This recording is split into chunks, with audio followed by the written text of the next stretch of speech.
Assalamualaikum warahmatullahi wabarakatuh. Sebelumnya perkenalkan, nama saya Isanur Esparika dengan NIM 2311515331. Di sini akan menemukan singkat mengenai progres dari tugas besar yang kelompok saya buat. Nah, di sini saya untuk progres kali ini kelompok kami telah membuat backend. Nah, di sini backendnya itu terdapat juga database dan juga beberapa controller untuk backend dari aplikasi Koslin ini. Di sini saya akan menjalankan backend terlebih dahulu dengan mengetik npm run dev. Nah, setelah sukses maka akan terperlihatkan seperti ini, dan juga terdapat pesan di sini bahwa database itu dapat dikoneksikan secara sukses. Nah, di sini untuk database-nya itu telah saya buat sebelumnya, dan juga terdapat data-data yang ada di database yang saya buat sebelumnya. Nah, ini untuk tabel-tabel untuk dari si database yang telah ada. Oke, mungkin kita lanjut ke bagian Android Studio-nya. Nah, di sini saya akan menjalankan aplikasinya terlebih dahulu.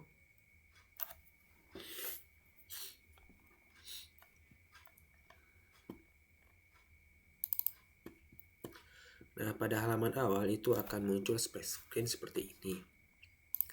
Dan kita akan next saja. Nah, di sini akan muncul halaman home, yang mana sebelumnya saya telah melakukan login melalui aplikasinya.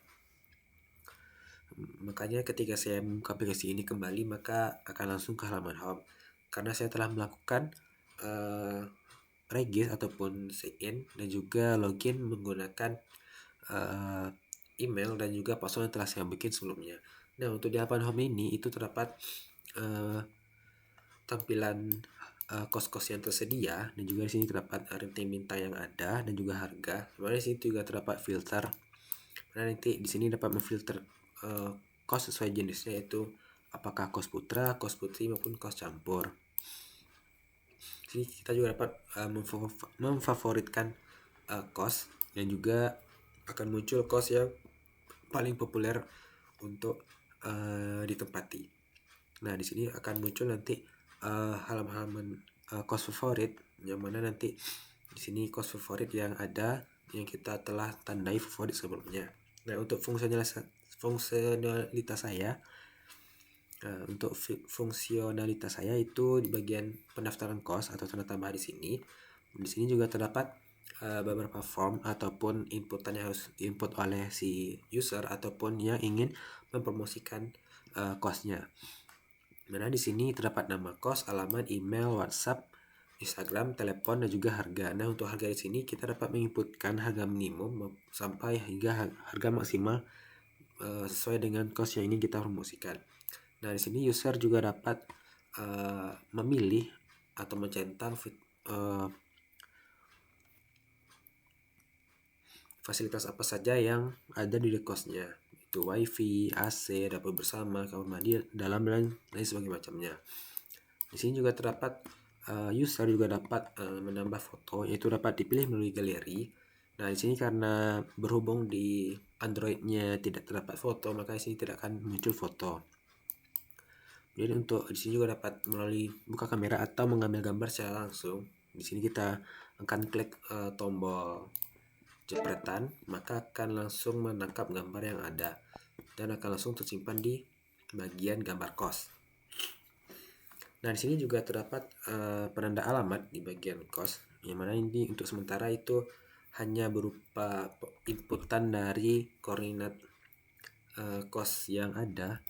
Nah, nanti di sini saya kembangkan lagi agar dapat tersimpan atau terhubung melalui Google Map, sehingga nanti user akan hanya memilih lokasi yang ada di Google Map untuk menambah detail dari kos yang telah ada. Nah, di sini juga pemilik atau user itu dapat mengkategorikan kosnya, yaitu apakah tipenya untuk putra, putri maupun kos campur, dan juga di sini dapat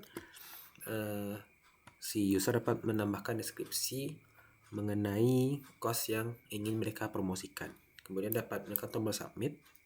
Submit itu agar form ataupun inputan data yang telah dimasukkan tersebut tersimpan dan akan muncul di halaman home.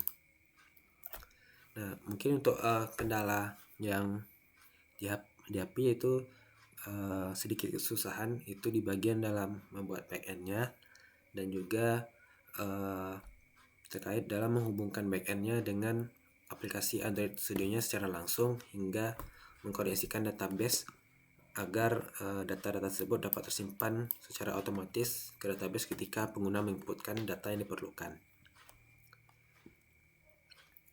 Mungkin sekian demo singkat yang dapat saya sampaikan. Terlebih dan kekurangan saya mohon maaf. Saya tutup, saya akhiri dengan Assalamualaikum warahmatullahi wabarakatuh.